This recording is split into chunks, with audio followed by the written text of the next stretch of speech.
Thank you for the introduction. This year, we take a step forward from offering room solutions to whole home solutions. So, Midea is here to offer you an ideal replacement solution to your comfort problems, but in an easy and economical way. And as an added benefit for both time and money, your existing refrigerant lines and communication wires can also be used. First, we're going to launch an 18-SEER series of inverter heat pump systems. This will be one of the most universal products to enter the mainstream central air conditioning market, filling a product void left by other manufacturers. Our constant airflow technology uses automatic static pressure measurements and matches airflow volume according to your ductwork design. This enables you to be free from complicated manual air balance testing.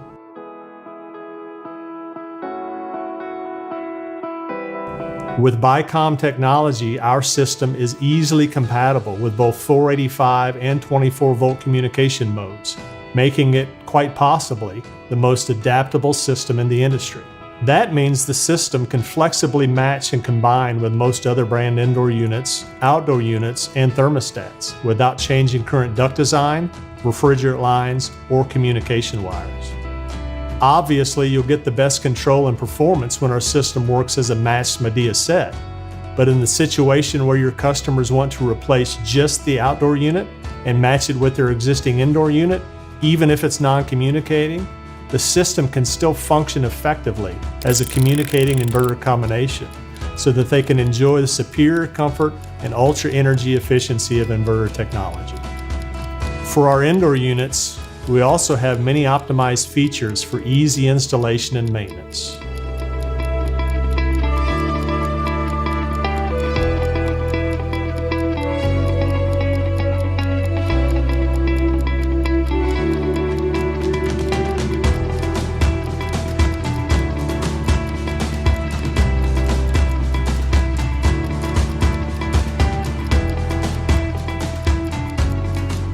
We also want to make inverter cooling and heating easy for every home. That means easy for any upgrade plan or budget you may have, easy for any installation application, and easy for any member of your family to enjoy pure comfort. Let me introduce you to the EVOX Inverter Heat Pump and Air Handler System by Midea.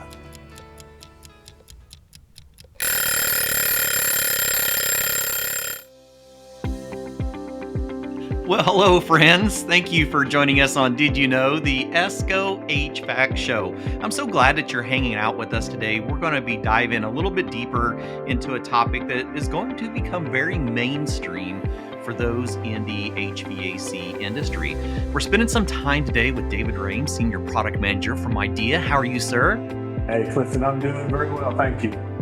You know, I had the opportunity to go out to New York and visit one of the showrooms and spend some time getting to know some of the equipment that you're releasing and introducing into the industry. And there are some very exciting things going on. Ty and I keep talking about all of the changes that are happening in our industry in really a short window of time. You know, we've both been installers and technicians and instructors. And, you know, we've had some changes over the last few decades, but boy, these last few years have been pretty astronomical. So it really it's like taking an entire village, and we're all growing together, we're all learning together, and we're very excited about, you know, many ways that our industry is benefiting the world around us. So I would like for us to spend a little time thinking about a technology that I used to encounter in the commercial refrigeration sector. Not very often, but every once in a while, particularly in low temp applications. And I know Ty was introduced to some of it when he was spending time at Copeland looking at ways to get better performance out of compressors. And everyone that's joining us today, we thank you for being here. Let us know in the chat where you're joining in from. If vapor injection and liquid injection is a new terminology for you, then let us know, because we want to be able to help answer questions and get you familiar with it, because it's really a mainstream conversation. So when we start talking about things particularly like ultra low temp heat pumps, which is kind of one of Midea's specialties. Right. We've talked about these transitions into inverter technology, which are fantastic products and can really improve on the technology that we've had in the past. We always use that comparison of, like when we, in automotive industry, when we left carburetors and points distributors and we went into fuel injection and ECM controls, we really just improved the inputs and the outputs for that internal combustion engine. And so we'd made some improvements in the HVAC and refrigeration industry, but over the last decade, boy, the inverters have really been becoming mainstream. But when we start talking about ultra low temp heat pumps, people go, well, what's that? How are they different? And Paul, thank you for joining. I know you're going to be intrigued with this one. Good. I'm glad that you have heard of that. It's a new technology in HVAC, but we've experienced that in other applications. Katie, thanks for joining us. I was actually just talking to a instructor from where was he? Somewhere in your area. Anyhow, I'll catch up sometime, but over in that St. Louis area. So to be able to reach these ultra low temps, and when I say ultra low, I'm talking not just below zero. We're talking into the teens and into the 20s and even further below zero, and still producing heat. Ty, how is it possible that we get heat out of the air below 0 degrees? Well, absolute zero is minus 460 degrees Fahrenheit. Everything above that is by definition heat. So until we get to that absolute zero, there's heat available.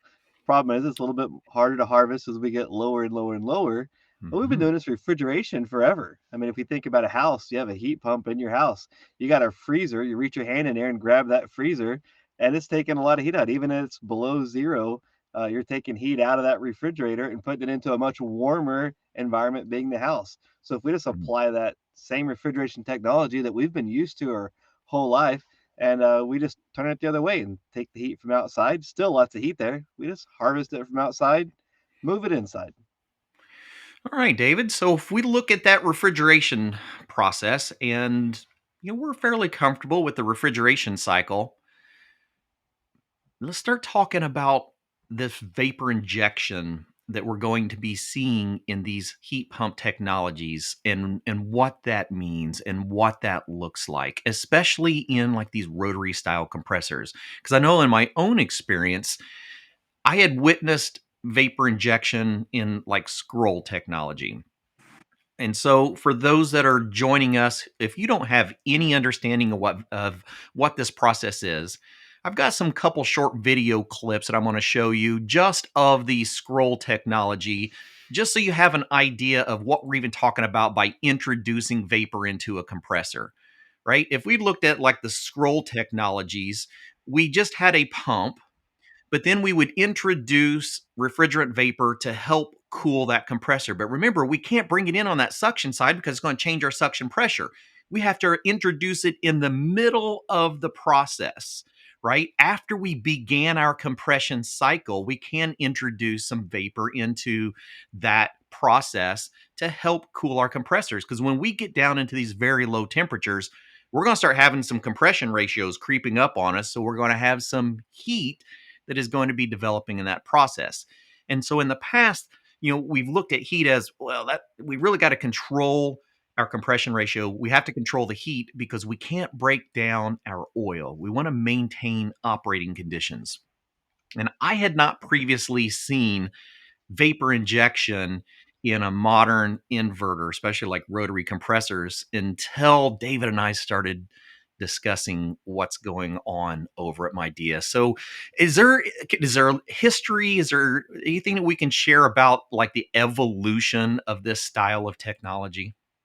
Yeah, we started, and we always make these automobile references, and I love them, right? And so it's sort of like when turbochargers were introduced, right? So Right. so we had, and so there's a turbocharger, and it just blasts, more combustibles basically, and more air into it to help the combustion process and improve horsepower. Exactly. We're kind of doing the same thing with vapor on the compressor, right? And so we're turbocharging that compressor.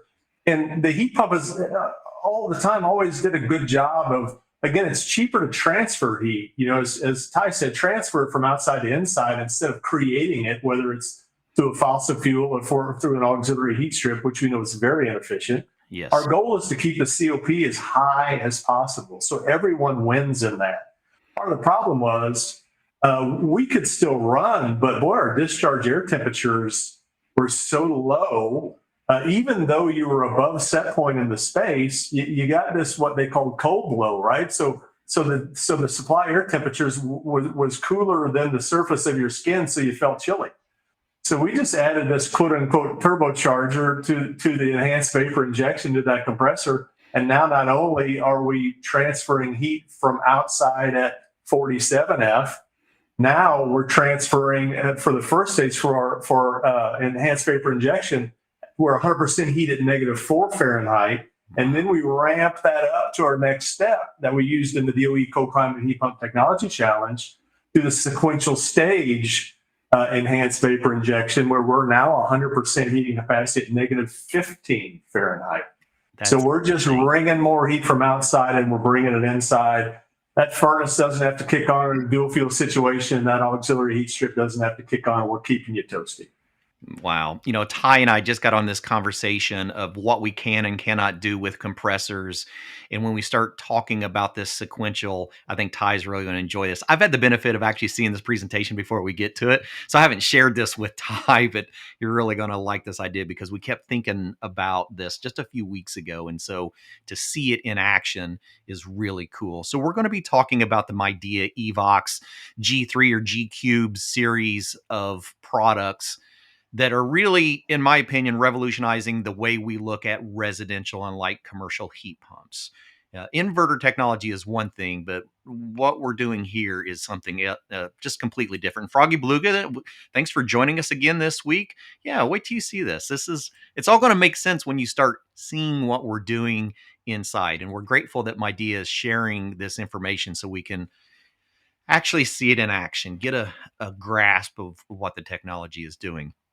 And so a lot of this was a byproduct of the U.S. Department of Energy's Cold Climate Heat Pump Challenge. David, what was that all about?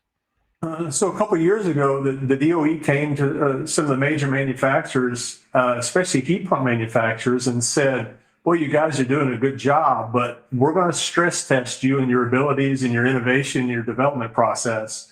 We really need to, through this transition, we really need to get better at it. And so you didn't have to do it if you didn't want to, but there were two tests basically. One was, how well do you perform at 5 degrees Fahrenheit? And there were some demand response requirements and some connection and all that. And so -5 or 5F for a lot of the manufacturers now is not that big of a deal. That's sort of some old technology of several years.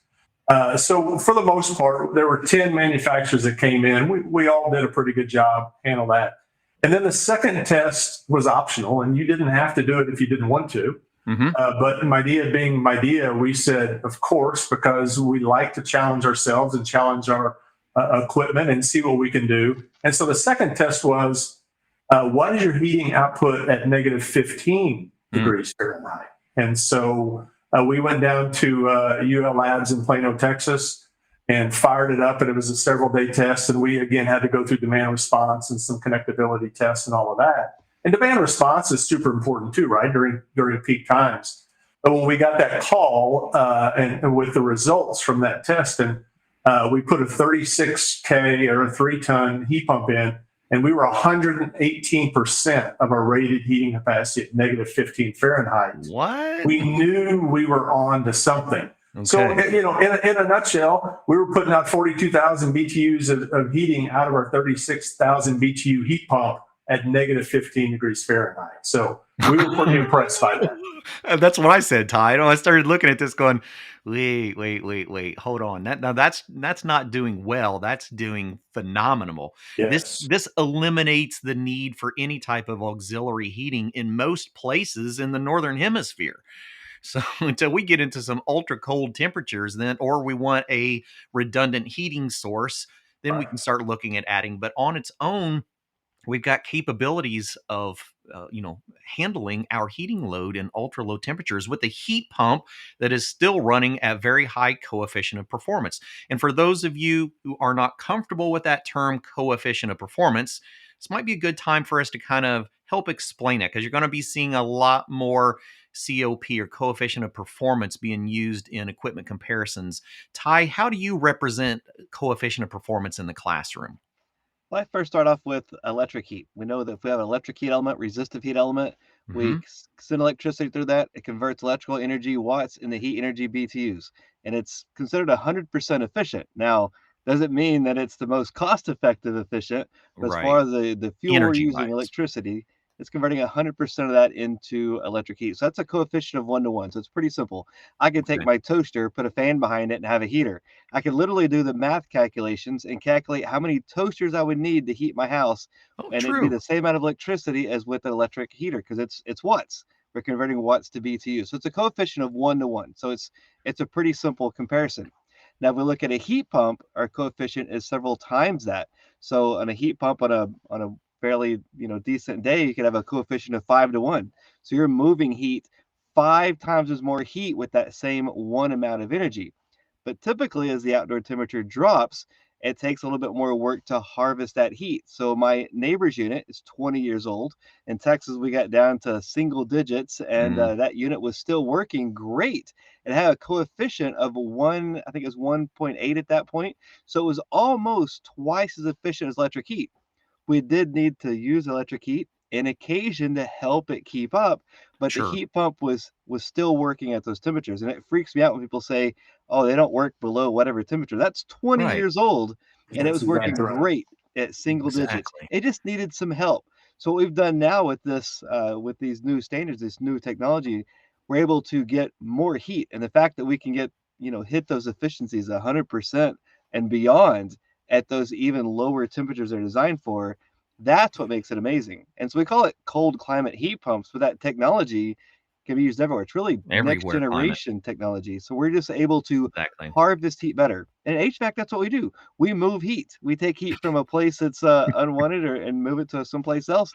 So a heat pump's just moving it from outside in, refrigeration move from inside back out. So it's Mhm. that understanding, hey, I have energy and it's better, easier for me to move energy than it is to convert electrical energy and the heat energy. Exactly. Like when we talk about like fossil fuels, we're not transferring heat. We are changing the molecular construction of something to be able to generate heat. We're burning our fossil fuels versus our heat pump where we're actually using that energy. So that 1 watt of electricity for 1 watt of heat, or 3.412 BTUs approximately, we can now start looking at it from an energy perspective. So that COP is going to be very important when we start looking at products and the amount of heat we're able to move in that process. So this term I had not thought about before until I seen this slide, and then I seen it and I went,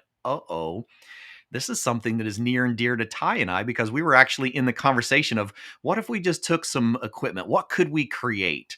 Could we do a cascaded compressor system and see what type of heat we could actually get out of it? And then I got to this slide. I went sequential stage variable speed. What is going on here? So, David, do you mind telling us exactly what we're talking about with the sequential stage? Hey, we're just adding in a booster to make it simple, right? I mean, we're compounding that, and so we can sort of use both cylinders or two cylinders to continue to add in, and that just helps our heat transfer big time. And so at Midea, basically our mission is that let's let the heat pump do all the work, or 99% of the work, right? Right. And so those who want to move away from like a gas furnace and say, let's let the heat pump do it. I've talked about it before. We've got an air handler that will work on 115 volt, right? So let's Yeah. let this compressor do it with the sequential stage, 118% at negative 15. And you may not even need that auxiliary heat strip because the Right. compressor is going to be doing all the work. So it was a huge step forward. It was a challenge for us, but when you've got a sister company in GMCC compressors under the Midea group, we worked very closely together. They helped us to manufacture this compressor, and then it worked like a champ as we saw through the details and the performance of that cold climate heat pump challenge. So we're taking one rotary style compressor And we're essentially putting 2 pump assemblies on it. So we're bringing in our low side pressure, our suction gas, into the first stage pump. And then the discharge pressure. So we would have a compression ratio on that first stage pump. So let's just say, as an example, I don't know what it is. I'm just going to say as an example so people can understand. If I had a compression ratio of 2-to-1, I could be coming in at 1 pressure. I could be doubling that on my discharge. That discharge pressure in a traditional compressor was your discharge pressure. Now we're actually going to take that discharge pressure and it's going to be the suction pressure of our stage 2 pump within that entire assembly. So it allows us to double dip, basically. Yeah, it's a cascaded compressor in Yep. one body. Yeah. And I had only heard of one use of that in our industry. A decade or so back, there was a company that built some packaged units, packaged heat pumps that did a cascaded system. I actually have one that I'm going to be doing some work with here in a while, just to experiment with. They had a lot of problems with compressors because they were overheating compressors. Because if you think about it, by the time we get to that second stage pump, we have a pretty significant compression ratio, which means we're going to have a significant amount of heat in there if it wasn't controlled. And that's where Midea came in and went, well, we can do something about that. We can manage that additional heat in there, and we can do that with a saturated vapor. We can do that with refrigerant vapor that comes into that compression circuit along the way. And so for those of you nerds like myself, and I'm sure Ty, we can sit and stare and study these kind of diagrams forever because it tells us how something operates. So this would be a refrigeration schematic for one of our G3 systems. And David, can you kind of walk us through some of these new components that we're going to see inside of these heat pumps? And then we can actually see what they're doing in here. I would say, with Ty being the compressor expert, I'll let him run with this one. You're going to let us have fun with it. Yeah, I was going to say he can run with it and explain how it works and probably do a better job than I can. Well, I know myself, Ty. I'm looking at this and I'm going, okay, so let's start at ground zero. Let's start at our compressor, right? And so in this stage, I am going to now be discharging out of the compressor. We'll make our way back once we get through the whole circuit. I'm going to be coming through my 4-way valve. I'm going to be going through my heat exchanger. In this particular one, we're going to be calling it the evaporator inside. But then as we get closer in our circuit, we're going to see some things added in that we may not have been familiar with in the past. We're actually going to be using like a flash tank, which is going to be a reservoir that we can utilize. So if I was in commercial refrigeration, I might look at it and go, that kind of looks like a receiver. That kind of looks like a place to store my refrigerant, because I'm going to be using refrigerant for my normal refrigeration cycle. But at the same time, I can now introduce a solenoid. And what are we going to do, Ty, if you've had a chance to take a look at this map? What are we going to do with this solenoid here coming off from this flash tank? We're going to borrow some of that refrigerant, and we're going to use that refrigerant to help cool in that compressor. Because, like I said, that compression ratio, if we think a heat pump, we want that heat, but we don't want too much heat right in the actual moving parts of that compressor, because we're going to have oil breakdown. We're going to overheat those metals. So we got to think, hey, we're doing a great job at taking this refrigerant from one, handing it off to the second side, raising that pressure up, because as that outdoor temperature drops, we know their compression ratio gets wider and wider and wider. And the suction side is going to have more of an effect on the compression ratio than the head side. A lot of people don't realize that. The suction side will have a bigger impact when you actually do the math on it. So being able to put these compressors in series like that with one motor, which is genius, they're able to help control that compression ratio, but we still have a lot of heat energy in there. We don't want that heat energy breaking down the parts of the compressor. We don't want to lose lubrication. If we get too hot, we lose that lubrication. We have to have that. And then we end up with that oil breaking down. So how can we do that? Hey, let's borrow a little bit of liquid refrigerant. Let's control the flow to where it's a saturated mixture. So we got liquid and vapor.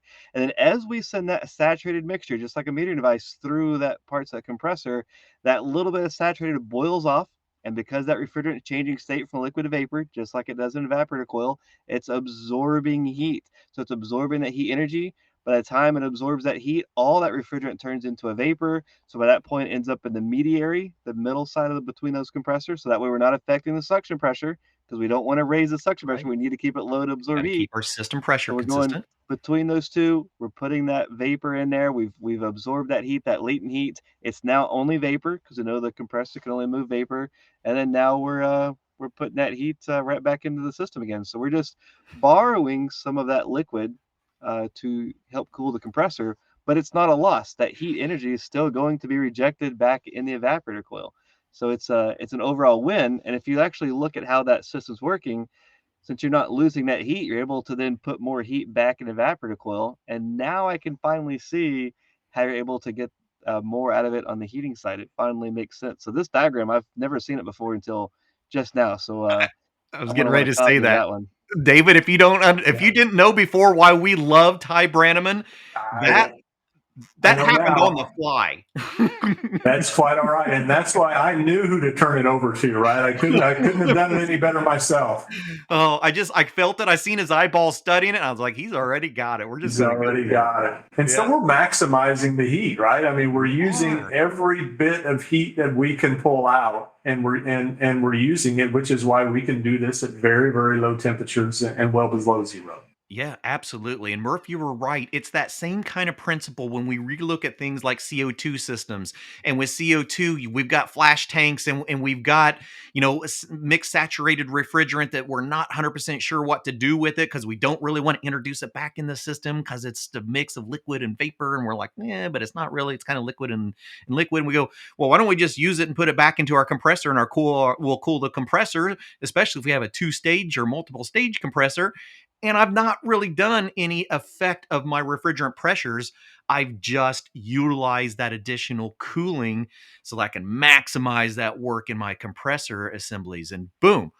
And it's like, here we have it. Finally, we're actually seeing it in our world. And I know people are like, boy, this just it makes it complex. I'm like, yeah, but how cool is this? Yeah. And when you understand how it works, then all of a sudden you go, oh, Yeah, because what we're trying to do is we're trying to take away that hesitancy of heat pumps in cold climates, right? I mean, because there's always been, I always call it grandpa's heat pump, where they froze to death when temperatures got below 40. yeah. We are so far past that now. And so don't be hesitant. Don't be scared. Embrace the technology. It's been proven in field tests and lab tests.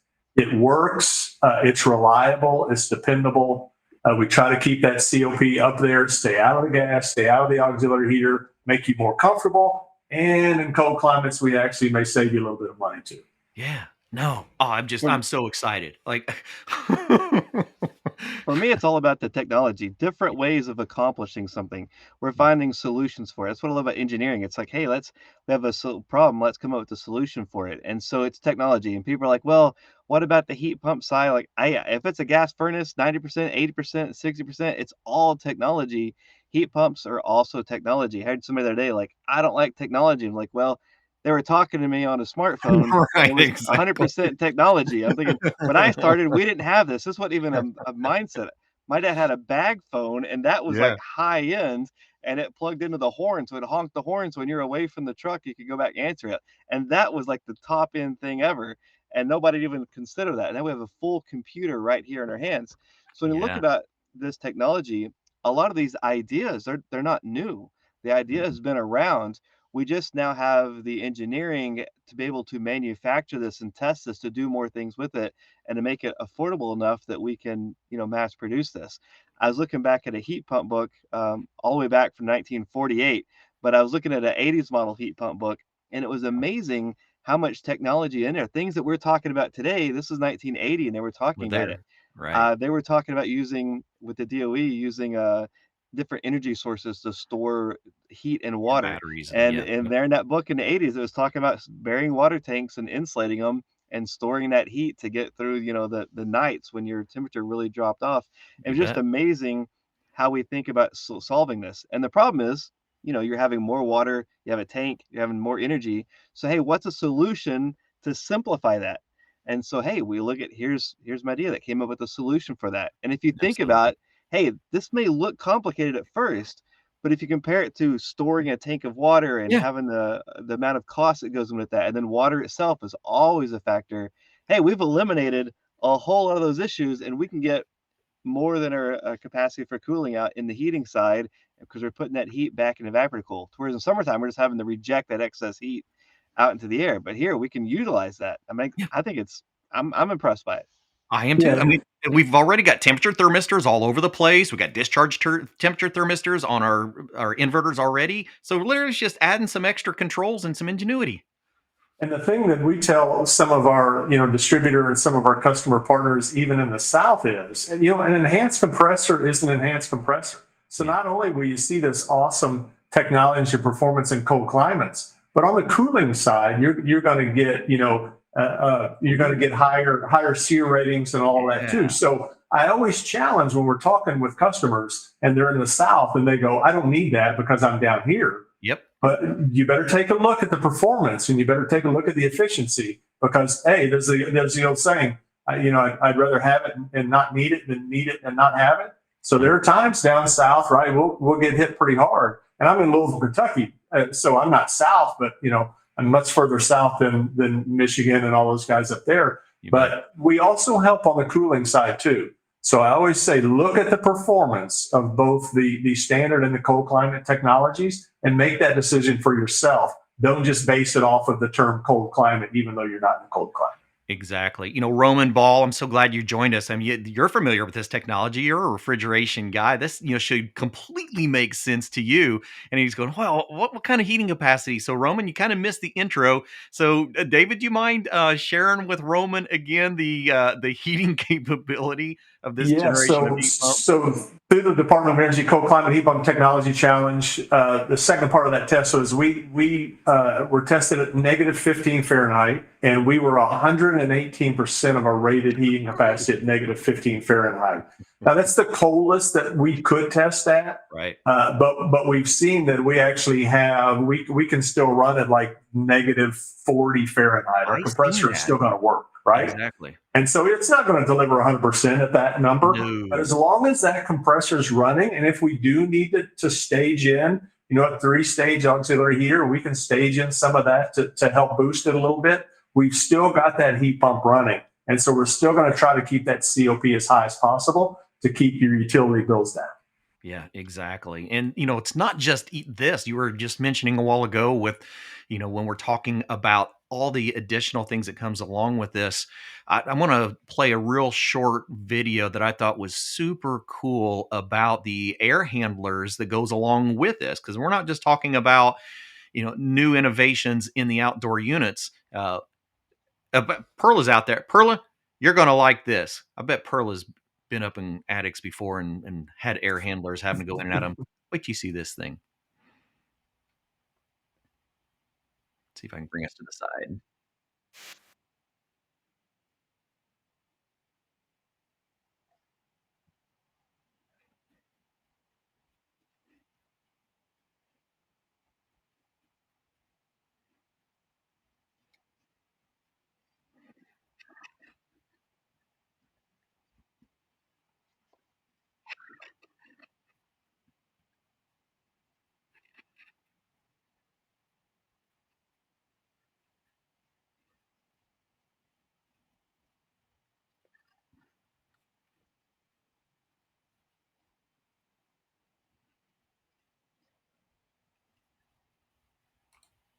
I mean, what installer were you talking to? That's pretty cool. Choices. That's what we're trying to offer here, right? We're trying to offer choices.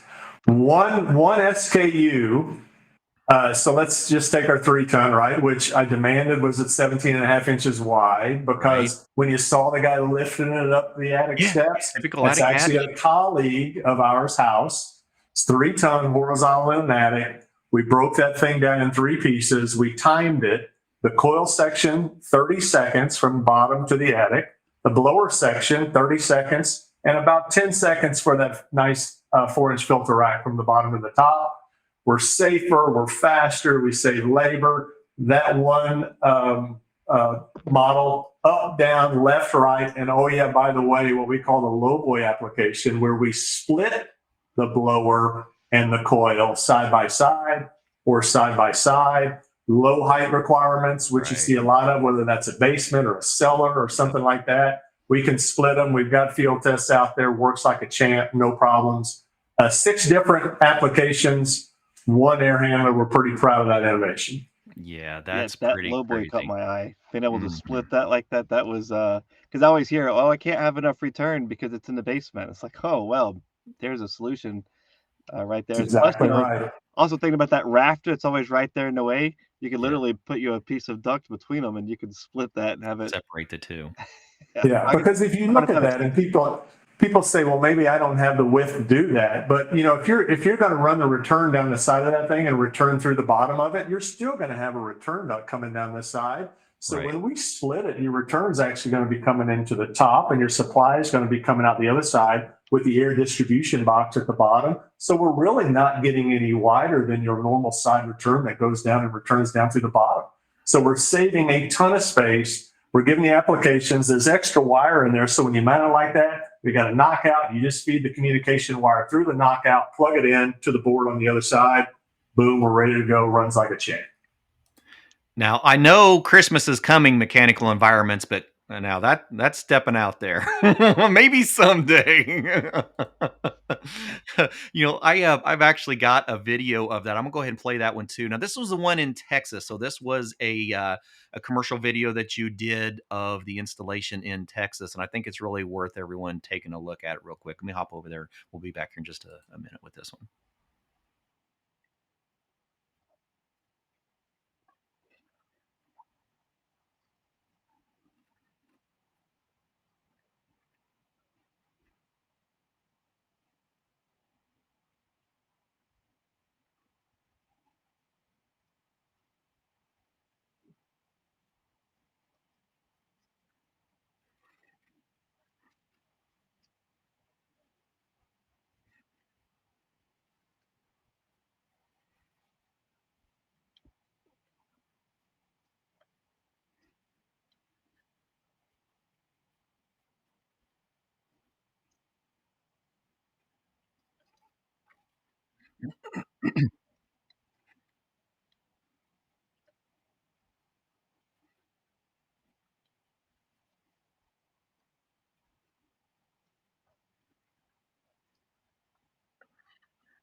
Okay, I got to know more about this auto voltage detection.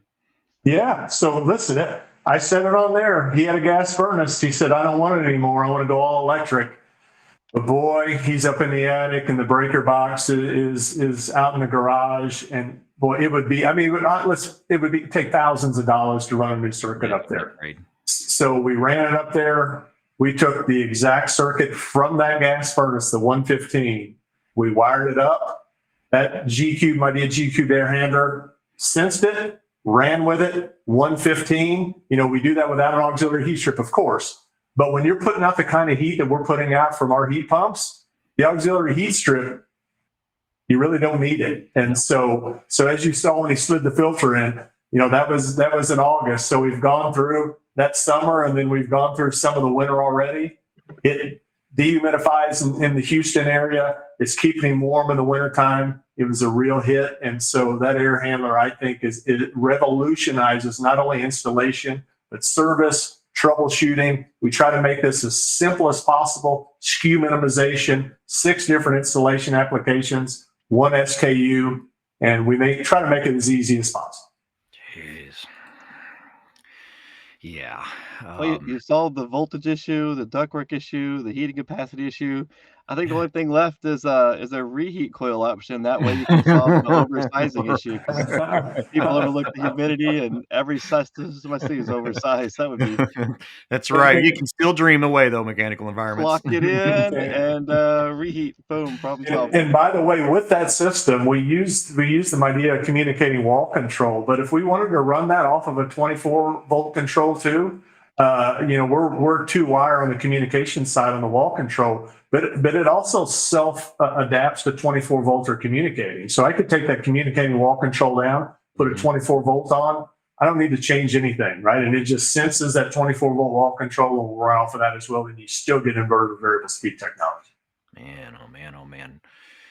I'm really digging that. Katie, I hope that answered your question with the auto voltage, that it is actually reading that voltage coming in. Because you got to remember, once we start converting over for like our ECM motor is just going to be running on that DC supply. So once it senses that incoming AC, then it's a setup and off you go. I've seen auto voltage detection in a variety of different applications. I just hadn't seen it in a air handler assembly. So yeah, that's very, very intriguing. One of the things I wanted to point out when we were talking about that coefficient of performance, this slide says it all. As Ty explained, if you had traditionally been running an electric resistive heating system, a electric furnace, and you were running at a coefficient of 1, we can actually be running at minus 15 and producing 2.2 times as much heat for the same amount of electricity that it would for a straight resistive heating element, and doing that with a significant amount of heat. And that's really the change. In the past, when we looked at that comfort level, and we started looking at our balance point, and we almost always looked at balance point as a comfort point, right? When we did load calculations and we did our balance point calculation, it was for comfort alone. And as we start looking into new products, we can now start relooking at it from an efficiency aspect as well, because now we're going to just be looking at, all right, where is our typical balance point? And then if we're looking at a piece of equipment like this, it's going to go, oh, well, our balance point is somewhere around negative 30 electrically, efficiency wise. So that heating comfort, once we start selecting the equipment that can accommodate the heat load that we need, we've well surpassed that need for any type of electric resistive heating if our heat pump is capable of producing the heat. And so I really like for people to take the time, understand the heating capabilities of products, because we have heat pumps out on the market that may say high efficiency, but they actually shut off at 5 degrees Fahrenheit. I've got one, just purchased it a while ago. It will not operate below positive 5 degrees Fahrenheit, right? So all heat pumps are not created equal, and it takes technology and it takes innovation to be able to get down into these operating conditions. And I'm just ecstatic about that. You know, and I'll add into that, you know, when we talk about decarbonizing and electrifying, even if, you know, you love your gas furnace, and I always say you're going to pry this thing out of my cold, dead hands, just remember when the heat pump operates and performs like it does, your gas furnace is basically going to be used for the blower. I mean, even in my house in Louisville, Kentucky, I've got a dual fuel system with an Midea 4-ton extreme heat and our coil on another gas furnace. My gas furnace maybe runs 2% of the time. Wow. And so the first winter I put it in, I didn't even know if it worked or not, just because it was just the fan, right? And so, Right. so whether you go all electric or whether you want to keep that gas furnace, with the power and the performance of these compressors, with the Midea extreme heat, you're still electrifying because that gas furnace will hardly ever run. And the heat, the consistency of that heat, you know, as you don't get this short cycling, right? Where your gas furnace kicks on. It's like, is it hot in here? Is it cold in here? Is it hot in here? Is it cold in here?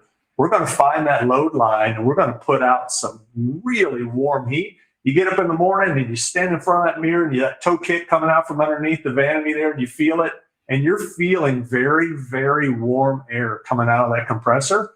But we're not going to short cycle like we do with an oversized gas furnace. And speaking of that, we did some research not long ago, whether it was a heat pump, an AC, or a gas furnace, 80% of those across the country are oversized. Oh, absolutely. Yeah. And so, and when you do that, right, you think, oh boy, worst case scenario. But worst case scenario is such a small amount of time. And now we're short cycling and we're making you very uncomfortable. In the summertime, the relative humidity is climbing. And then with the gas furnace oversized, again, hot, cold, reach the temperature, shut off, We try to find that load line. Let's stay there all day. Our amp draw and everything is going to lower down. It's going to be way more consistent, and you guys are going to be more comfortable. And again, you may save a little bit of money on the utility bill as well. Yeah, man. I had a customer complaint once because they said the system wasn't working right because they couldn't tell when it was running or not running. And I'm like, congratulations. You finally have it properly operating. Congratulations. You know, we always compare it to your refrigerator, right? You never come up to your refrigerator and go, is it running? Is it not running? Is it running? Is it not running? When you reach in and the milk's cold, that's really all that matters. Yeah, that's very true. So let's talk about this generation of products. When are we going to be releasing products for the industry to start consuming? So we've still got some field tests going on, and we've got R&D meetings every Thursday morning with all the team. And so we're putting some final touches on this Midea G Cube product. Orders are in for our distributor partners. They should be shipping soon. So I would say in Q1 of 2025, these products are going to hit our distributor partners, be available through the licensed contractor, channels, and then you guys will be able to buy them and put them in your own house and test whether everything we've said today is true or not. Right. I've seen the stuff. We've got them installed all around the country in field tests. We put them in labs because, as we know, a lab test is one thing. But you put it in a house and you've got kids and you've got pets and the door's open and closed, and maybe that envelope isn't quite as tight as it needs to be, but the thing works and we ramp up and re-ramp down. And our goal is to stay out of the auxiliary heat strip, stay off of the gas furnace, keep you as comfortable as you've ever been, and again, maybe save you some money in the process. Absolutely. Well, with all due respect, I really hope that I don't have to test that out because I like this southern climate where it's warm. I'm interested though. So I assume a new product coming out after the first of the year, probably already A2L compliant. What refrigerant will Midea be utilizing in this product line? So we're all in on R454B. Okay. We feel like so much of what we do, we try to keep our contractor partners and our distributor partners in our mind through the development process. Absolutely. And so as we, think about a service truck and we think about that service truck, and we'll even if they're not, commercial industrial, right? So they're going to have R22, R410A, and then R454B, R32. So we feel like the transition from 410A to 454B was just smoother for us. We're testing it. We know it works. A lot of tests going on the A2L sensor, the remediation process that we're going to have to go through. We just got to make sure all of that works the way it's supposed to. It's new. It's honestly, it's not that difficult, but we just want to make sure through a lot of field tests, this thing works the way it's supposed to before we ever unleash it onto the market. Yeah, absolutely. And I could see that especially in some of these lower temp applications. Some of the research I've seen was that R454B had a slightly lower discharge temperature as well, so it can reduce some of that heat on that compression side of things. So R454B going into that equipment, and this will be through our enhanced vapor injection compressors. That's right. That's right. So with Midea, we've basically got 3 steps that you can take. We've got our high speed sometimes for the southern climates where you just need heat at 47 and everything's good. And then we jump into this one, which is just our normal enhanced vapor injection compressor, right? So 100% heat output at -4 Fahrenheit. Mm-hmm. It will operate down to -22. And then like what we talked about earlier, the sequential stage enhanced vapor injection, where we were 118% heat output at -15 Fahrenheit. And then we're working down to, -40.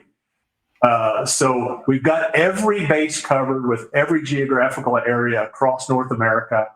We feel very, very good about the lineup. And then we also, as the slide here shows, we've done some things with our condenser coil and our fan, right, where we can also maximize that heat transfer and pull as much outside and move inside as possible. So it is a system, right? So wall control, air handler, and heat pump, we try to make all those things constantly communicate and work on maximizing efficiency and maximizing comfort with all 3 pieces. And with that, you've got this system that I think is going to crush it in the market and be well received.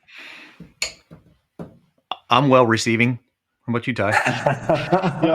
One of the things I think a lot of people don't realize, and we can't go into the details of that, but that a lot of people have name brand equipment that actually is built by Midea. So this technology you're seeing, I can't say exactly what manufacturer is using what, but this is the technology you're going to be seeing through whatever your favorite brand may be. This may be the exact same systems in there. So understanding how this technology, and if it works so great, you're going to see other people copying. That's what we do with everything. Absolutely. Phones are no different. Hey, this product has this, they're going to find out a way to do that. So this technology that's here, hey, learn about it, start embracing it, seeing how it's going to work, because it's what's, if we get a solution that's working, everybody's going to want to figure out a way to implement that. So, this is stuff to learn about, be on top of. And mockery is the highest form of flattery, right? And so if we can get out in front of this, and it's the rising tide will lift all the boats, right? Yes. And so let's just make it happen. Let's take away that fear from heat pumps. Let's get more in, even in northern climates. It's always been predominantly a southern climate piece of equipment, but now all that's changing. And so let's get these things into as many homes as possible. Let them enjoy the heat and the comfort that we're putting out with these high performance heat pumps, and implement into all through Canada, all through the US, all around, and don't be afraid of it. The technology is incredible. Yes, absolutely. I know Midea is taking a slightly different perspective on equipment distribution. If I'm a contractor and I'm wanting to learn more about the Midea product line, what is my avenues for learning about product distribution? Yeah, so we're in the process, and Clifton, you visited one of our New York showrooms, and we're kind of going about this differently, because let's face it, I think other than the roof on your house, that HVAC system is probably the second most expensive thing that you're going to, and most of the time people don't have that money set aside, right? This is oh no, it's failed, it's the middle of summer, what do we need to do? So we're putting Midea branded showrooms across the US and Canada. Mm-hmm. So you can actually come in, a consumer can actually come in, kick the tires on this. You're not going to buy a car without kicking the tires and taking it for a spin around the block, right? It's a major investment. So we want them to come into our showrooms, see what's available, because you may not know. It works better than a piece of literature. You can see it, you can hear it, right? And you can learn from real experts. And then at that point in time, through that showroom, which is attached to a Midea master distributor, we'll turn you over to a licensed contractor in your area. who can put this in. And so we're most certainly following the manufacturer to distributor partner to licensed contractor distribution channels. But we just want to give them that extra bit of confidence that I know my choices are there. I know what the right choice for me and my house and my budget is. And then we'll get a licensed contractor for you to put it in, and you'll be pleased as can be. Yeah, I absolutely love that. I'm trying to find, I think I've got it now. I've got a link to an episode that I did with videos for that distribution and showroom facility, which is absolutely amazing. You've got to go check that out. I mean, it literally is walking into an HVAC showroom, and Yes. it was just an incredible experience because it gives you that opportunity to see the products, right? It's one thing to see a brochure, but if I can walk up and I could touch that thing, and when no one's looking, I can lift louvers and I can look and check things out really good.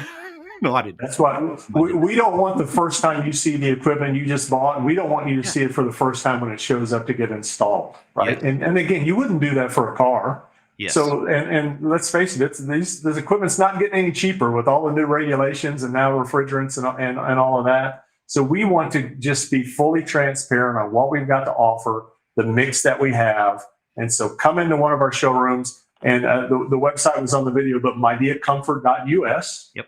Check out the equipment. There's case studies on there. There's videos on there. And I'll say, Midea needs to find a better looking spokesperson, because the guy that they've got on there is not the most attractive guy I've ever You're seen. doing a fantastic job. So get on the website, MideaComfort.us. Connect. There's a place to connect. We'll connect you up with the closest Midea master distributor and showroom that we've got.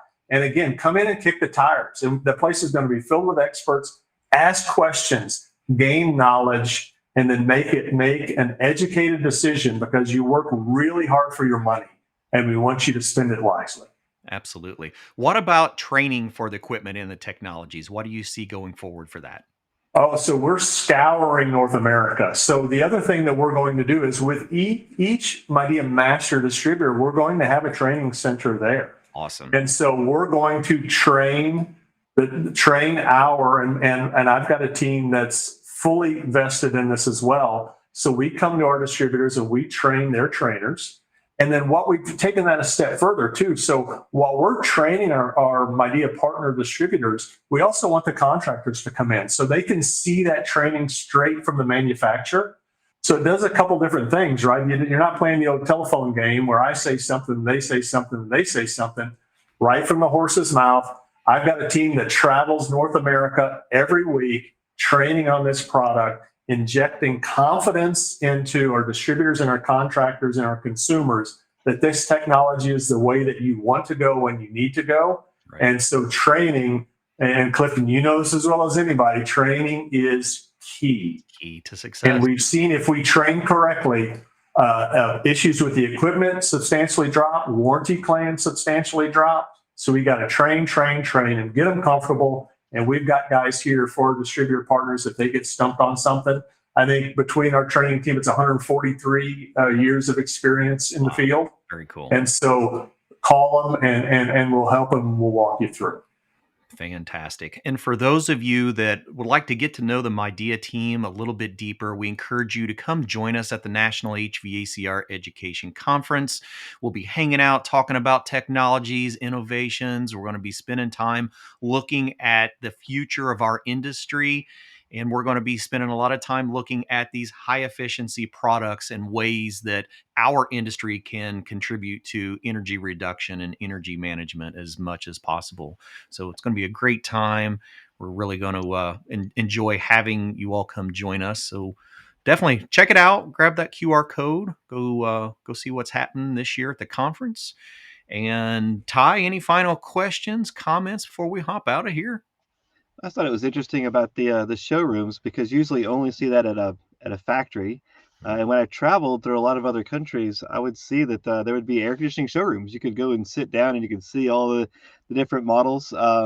It was commonplace, and it's film camera, but I probably have some pictures of that still somewhere, and that was years ago. So I thought that was interesting. I never even thought of the concept. I know here there's an electrical supply store and you walk in the front of the building and there's every kind of light fixture you could imagine. On the back Sure. side is the distributor, and the same thing for plumbing. They got like every kind of plumbing stuff on the front side, then the back side's where the the contractors go and get other stuff. But I was trying to think, I don't think I've ever seen that in here in the States. So that's interesting. Yeah. It was a beautiful facility, very well designed. Yeah. So new concept. We just want to make people comfortable with the product, comfortable with the performance, comfortable with the new technology. And there's no better way of doing that than coming in, taking a look, and like I said, kicking the tires and asking as many questions as possible. Yeah, absolutely. Well, David Rames and the Midea team, we are so grateful that you spent time with us introducing us into vapor injection for our residential cold climate heat pumps. We're going to be seeing a lot more Midea around in the future, joining us on the show to educate the industry and bringing new technologies and innovations to you. And we thank you all for joining us today. And I haven't even decided. We may end up taking next week off, being the day after Christmas. I hadn't planned on anything. If anyone has any requests for any type of training that you really want us to show up, I will be there. Otherwise, we'll take the week off and we'll see you on the following, and we'll dive into some new technologies. David, I do have one more question for you. Sure. Is there any work involved in looking at where thermostats are showing like humidity or dew point as a normal thing instead of it just being temperature? And any looking at any controls for the air handler side that's showing CO2 levels and particulates that will automatically bring in, outdoor air, stuff like that, that's part of the actual system and not a separate standalone piece? Right. So we've got, I'm at the Midea America Research Center in Louisville, Kentucky, and we've got an advanced development team here. So, just a couple of years ago, what we just talked about today was some crazy concept that we never knew would come together. Ty, those are the same things that we're working on is how do we keep you, because to your point, comfort is temperature and humidity both too, right? So, and then we want to work on the IAQ side of things. So keep you healthy and keep you comfortable and work through that. And because I don't think most people know what comfort actually is until they feel it. So that's the mission, to keep you as comfortable as you've ever been. I see a road trip someday, Ty. I'm looking forward to it. One of the biggest things that aggravates me is when I see a news article every summer and spring. It's like, hey, what temperature is the best? I'm like, I don't care what your temperature is. What is your humidity? What's the particulate matter? So I decided if we actually made that commonplace, we started putting it on controls where they could see temperature, humidity, and particulate and CO2. That way it would be more value, because people have value in the temperature because what they see. But if we started adding a standard industry practice of having some more numbers on there, where they're looking at a bigger picture of stuff, because my car doesn't just have speedometer. That's not the only thing that it has. It's got other gauges. So I just love to see from a manufacturer to start making that commonplace. Like, hey, it's not just that my house is cold. It's like, oh, my humidity's good, particulate matter's good, CO2's good. Like, you have like a little green check mark. Hey, you're passed the test. That's right. The future of our industry. Got it. It's a lot of fun. Well, guys, thank you so much for joining us. It was a great time. Hope everyone enjoyed themselves and learned a lot. We will see you after the holiday. Everyone, have a fantastic evening. Okay. Thank you. Bye, everybody.